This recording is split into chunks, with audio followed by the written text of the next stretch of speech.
शहद की चींटियां एक कुदरती अजूबा। मैक्सिको के ओहाका इलाके में पाई जाने वाली शहद की चींटियां कुदरत का एक हैरत अंगेज मजहर हैं। उनका नाम उनके पेट में मौजूद मीठे शहद की वजह से पड़ा है।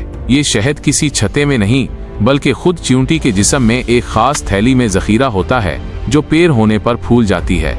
मकामी लोग उन्हें मुख्तलिफ नामों से पुकारते हैं जैसे चंडोदेस, बुतीजास और वेनेटुस। ये नाम उनकी सकाफती अहमियत की अक्कासी करते हैं।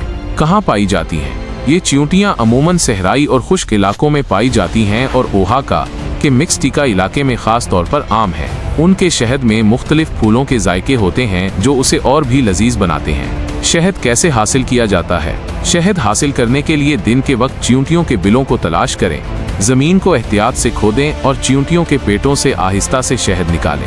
ये अमल बहुत एहतियात से करना चाहिए ताकि चींटियों को कोई नुकसान ना पहुंचे और वो दोबारा शहद बनाने के काबिल रहें। ये चींटियां न सिर्फ कुदरती निज़ाम का एक हिस्सा हैं बल्कि हमें कुदरत की अहमियत और हयातियाती तनव्वो की हिफाजत की तरफ भी मुतवज्जे करती हैं। अगर आपको ये मालूमात मुफीद लगी हों तो वीडियो को लाइक और शेयर करना मत भूलें।